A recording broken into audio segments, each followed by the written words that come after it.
सभी विद्यार्थियों का एसपीए चिल्ड्रन अकेडमी रावला मंडी के ऑनलाइन प्लेटफॉर्म पर स्वागत है। कक्षा 12 विषय राजनीति विज्ञान और इकाई नंबर 2 जिसका दूसरा अध्याय हम पढ़ेंगे संघीय कार्यपालिका। कौन सी? संघीय कार्यपालिका। अब ये संघीय कार्यपालिका क्या होती है? संघीय कार्यपालिका तो देखिए आपको 3 बार भारत में सरकार 3 प्रकार की है, विश्व में भी सरकार 3 प्रकार की होती है। सरकार के 3 अंग होते हैं, एक होती है व्यवस्थापिका, एक होती है कार्यपालिका और तीसरी होती है न्यायपालिका। ठीक है, आपसे पूछे सरकार के कितने अंग होते हैं? 3, व्यवस्थापिका, कार्यपालिका और न्यायपालिका। अब है विश्व में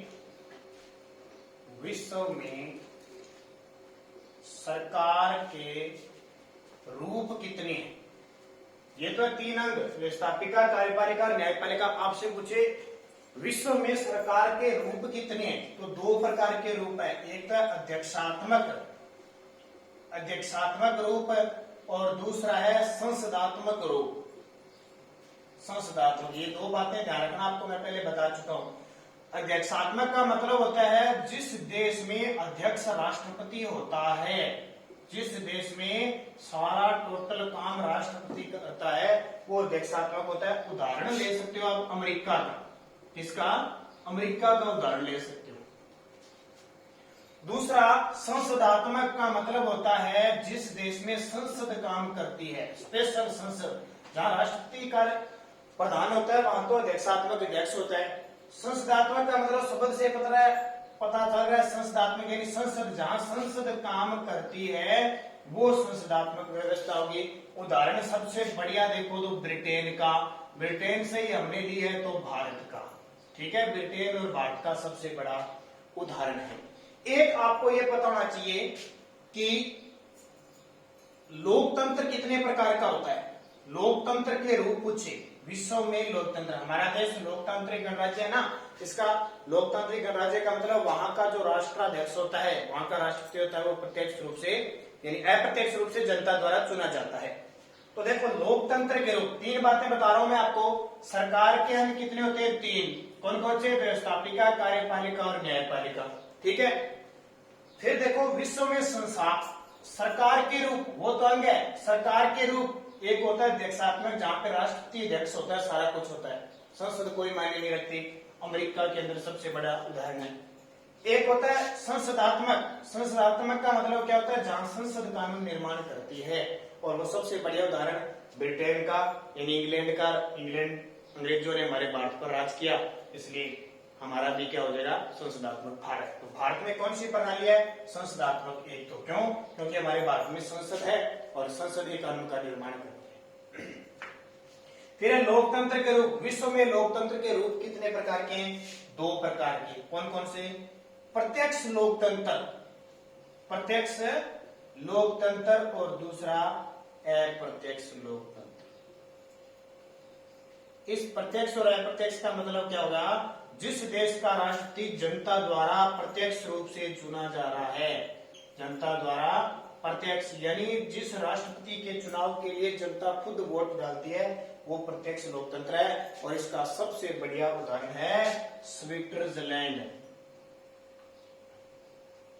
स्विट्जरलैंड देश है यूरोप महाद्वीप में, उसका सबसे बढ़िया उदाहरण है। वहां जो राष्ट्रपति होता है उसको जनता चुनती है और 1 साल के लिए चुनती है। हर आपसे पूछे स्विट्जरलैंड के राष्ट्रपति का कार्यकाल कितना होता है? 1 वर्ष होता है। 1 वर्ष होता है। हर वर्ष जनता अपने नए राष्ट्रपति को चुनती है। दूसरा अप्रत्यक्ष रूप से, जहां का राष्ट्रपति जनता द्वारा अप्रत्यक्ष रूप से चुना जाता है, जनता द्वारा अप्रत्यक्ष रूप से। तो इसका उदाहरण हम भारत ले सकते हैं, अमेरिका ले सकते हैं। ठीक है, हमारे भारत में राष्ट्रपति के लिए जनता कभी वोट नहीं डालती, कभी नहीं डालते। जनता के चुने हुए प्रतिनिधि राष्ट्रपति को चुनते हैं। आपसे पूछिए भारत गणतंत्र है ना? अब आप ये कहोगे कि भारत गणतंत्र है, लोकतंत्र है। लोकतंत्र तो इसलिए कहोगे कि जनता द्वारा चुनी जाती है। अब आपसे पूछे गणतंत्र आप क्यों कहते हो? तो ध्यान रखना, भारत का जो राष्ट्राध्यक्ष होता है, राष्ट्राध्यक्ष कौन होता है? राष्ट्रपति होता है, जनता द्वारा अप्रत्यक्ष रूप से चुना जाता है। वो क्या हो गया? गणतंत्र यानी समूह से राष्ट्रपति चुना जाता है, हमारी संसद से राष्ट्रपति चुना जाता है, इसलिए गणतंत्र है। तो ये बातें सारी आपको याद रखनी है। समझ में आ गई? इस पाठ का नाम क्या है? संघीय कार्यपालिका, क्योंकि हम लोकसभा राज्यसभा पढ़ चुके हैं, संसदात्मक व्यवस्था पढ़ चुके हैं ना, लोकसभा राज्यसभा वो तो होगी। अब हम पढ़ेंगे संघीय कार्यपालिका में कौन कौन आता है। सबसे पहली बात, संघीय कार्यपालिका में आता कौन कौन है?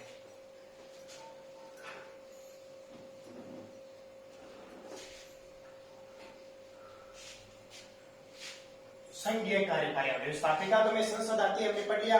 लोकसभा राज्यसभा राष्ट्रपति तीनों आते हैं, उसमें भी आते हैं। लेकिन कार्यपालिका, संघ की जो कार्यपालिका होती है उसका जो संवैधानिक अध्यक्ष होता है, संवैधानिक अध्यक्ष, कार्यपालिका का संवैधानिक अध्यक्ष पूछे तो क्या बताओगे? राष्ट्रपति बताओगे। ये बारीक बारीक चीजें मैं आपको आराम से इसलिए बता रहा हूं क्योंकि ये अगर आपके दिमाग में आ जाती है तो पॉलिटिकल समझ में आती है, वरना नहीं आती है।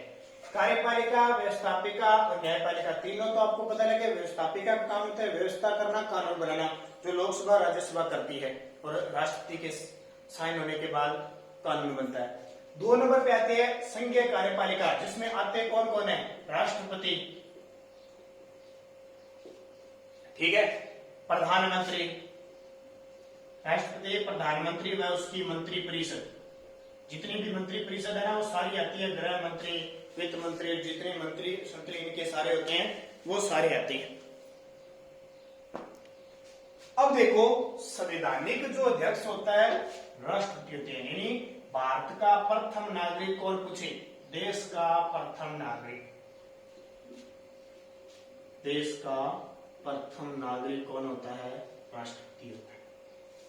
आप नाम किसका ज्यादा सुनते हो? क्या राष्ट्रपति का नाम सुनते हो या प्रधानमंत्री का ज्यादा नाम सुनते हो? आप ज्यादा सुनते हो प्रधानमंत्री का नाम। वो क्यों सुनते हो? ध्यान रखना, क्योंकि संघीय कार्यपालिका का अनौपचारिक अध्यक्ष होता है राष्ट्रपति।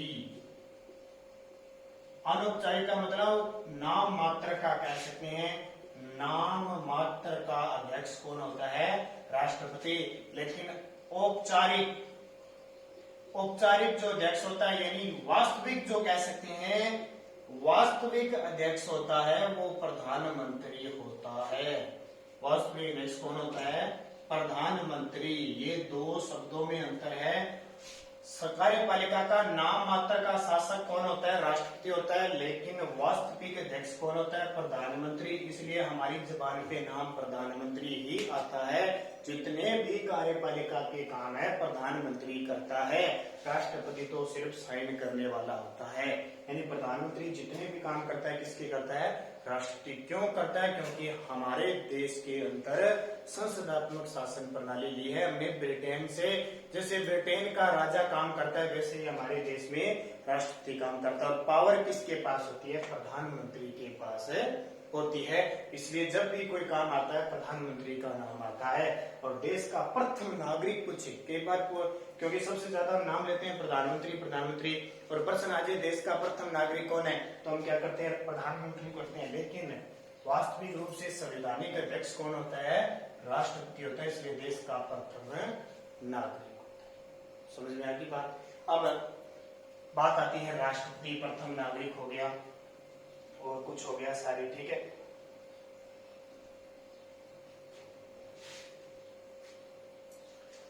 अब बात है कि भारत में एक राष्ट्रपति होगा।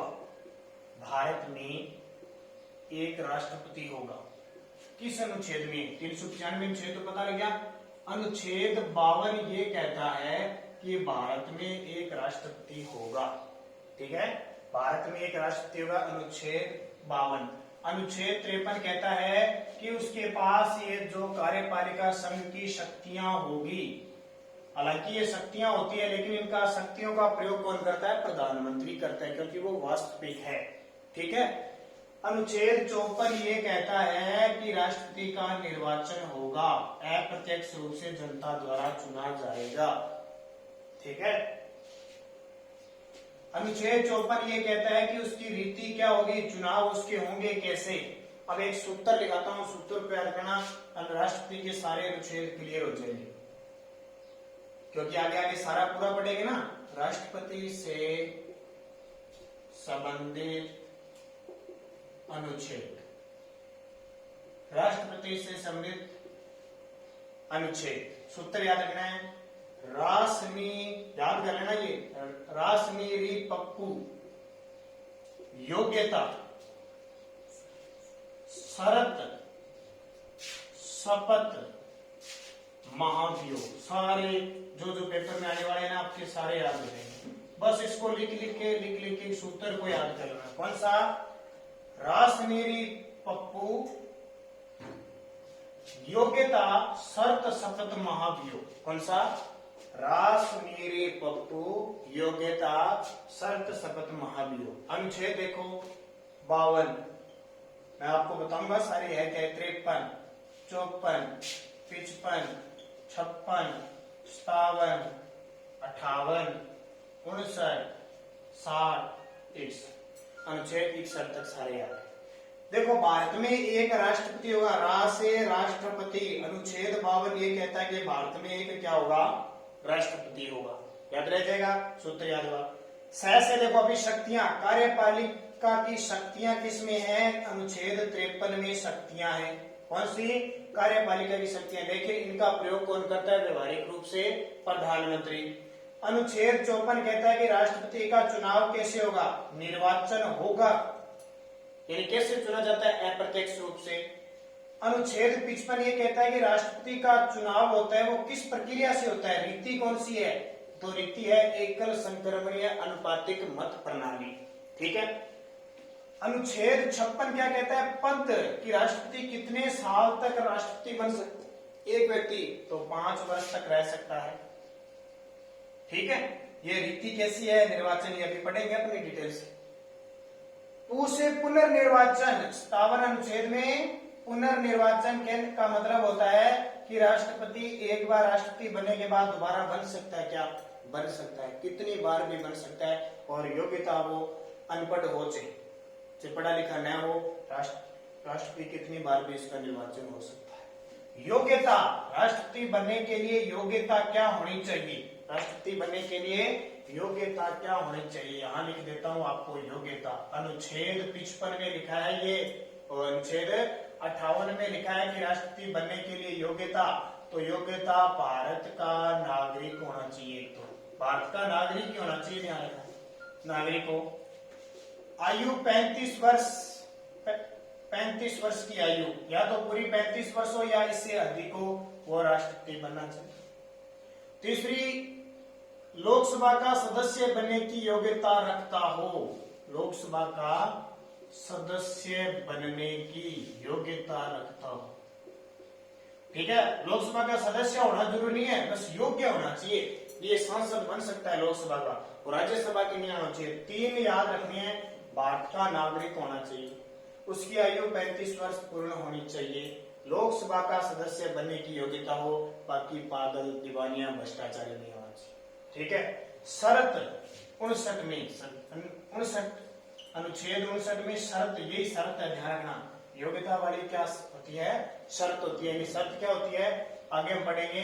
जब भी राष्ट्रपति का चुनाव होता है तो उसमें 50 प्रस्तावक होने चाहिए और 50 अनुमोदक होने चाहिए। इसका मतलब क्या हुआ? देखो ऐसे नहीं हर कोई जाके राष्ट्रपति का फिर तो पर्चा भर देगा और सारे राष्ट्रपति के वोट में आ जाएंगे, इतने चुनाव हो जाएंगे, खर्चीला होगा। हमेशा कभी ध्यान रखना, जब राष्ट्रपति का चुनाव होता है 2 या 3 खड़े होते हैं। प्रस्तावक का मतलब 50 जने जाके कहेंगे भी हम इस व्यक्ति को राष्ट्रपति पद के लिए खड़ा कर रहे हैं, ये योग्य व्यक्ति है। और 50 अनुमोदक का मतलब 50 जाके वहां साइन करेंगे। जब वो पर्चा भरेगा ना राष्ट्रपति चुनाव वाला, तो 50 जाके साइन करेंगे। इसका मतलब राष्ट्रपति के पीछे 100 लोग होंगे ना, ऐसे नहीं 4थी 5वीं होंगे दिहाड़ी करने वाले। लोकसभा, राज्यसभा विधायक बड़े बड़े लोग होंगे, वो जाके प्रस्ताव पेश करेंगे, 50 जाके साइन करेंगे ना, तो राष्ट्रपति पर्चा भर सकता है। ठीक है, वो शर्त है। शपथ, राष्ट्रपति को शपथ कौन दिलाता है?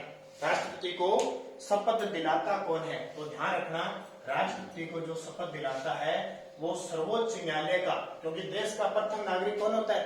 राष्ट्रपति। और राष्ट्रपति से अगर ऊपर है तो वो सर्वोच्च न्यायालय, सुप्रीम कोर्ट है तो सर्वोच्च न्यायालय का मुख्य न्यायाधीश। सर्वोच्च न्यायालय मैंने अभी बताया था आपको, आगे बढ़ाऊंगा मैं। सर्वोच्च न्यायालय, सर्वोच्च न्यायालय कह दो, उच्चतम न्यायालय कह दो, इसको सुप्रीम कोर्ट कह दो। ठीक है, तीनों नाम इसी के हैं। सुप्रीम कोर्ट कह दो, कुछ भी कह दो, एक ही नाम है तीनों। इसका जो मुख्य न्यायाधीश होगा, सुप्रीम कोर्ट का मुख्य न्यायाधीश होगा, वो राष्ट्रपति को क्या दिलाएगा? शपथ दिलाएगा। ठीक है, ये याद रखना। किस अनुच्छेद 60 में। अब होता है महाभियोग। अनुच्छेद 61 में महाभियोग का मतलब राष्ट्रपति को हटाने की प्रक्रिया कौन सी होती है? आपसे पूछे, राष्ट्रपति को हटाने की प्रक्रिया को क्या कहते हैं? महाभियोग। राष्ट्रपति ने उल्लंघन किया है, संविधान का उल्लंघन किया है, तो राष्ट्रपति को हटाया जा सकता है। और ये महाभियोग लगता कहाँ पे है? संसद में लगता है। कहाँ लगता है? संसद में। संसद का नाम आते हैं लोकसभा और राज्यसभा। लोकसभा प्लस राज्यसभा में क्या लगता है? महाभियोग लगता है। जब इन दोनों में पारित हो जाता है तो अनुच्छेद 61 के तहत राष्ट्रपति को हटना पड़ता है। राष्ट्रपति हटने के 6 महीने के बाद चुनाव होते हैं। ध्यान रखना, 6 महीने के बाद क्या होते हैं? चुनाव करवाने आवश्यक है। राष्ट्रपति त्याग पत्र किसको देता है? अगर राष्ट्रपति बीमार हो गया या राष्ट्रपति इच्छा से पद छोड़ना चाहता है तो ये त्याग पत्र देता है उपराष्ट्रपति का। ध्यान रखना, शपथ तो कौन दिलाता है? मुख्य न्यायाधीश। लेकिन त्याग पत्र किसको देता है? ये उपराष्ट्रपति को देता है। जब राष्ट्रपति बीमार हो जाए, विदेश यात्रा पर हो जाए, तो उसकी जगह काम कौन करेगा? उपराष्ट्रपति। किस रूप में? कार्यवाहक राष्ट्रपति के रूप में। ये सारी इस उत्तर से आपकी क्लियर होगी। अब कल के वीडियो पढ़ेंगे राष्ट्रपति का चुनाव कैसे होता है, क्या प्रक्रिया से गुजरना पड़ता है। तब तक आप इस उत्तर को याद रखना। रासनेरी पप्पू योग्यता शर्त शपथ महाभियोग। कल इसके राष्ट्रपति का चुनाव करवाएंगे।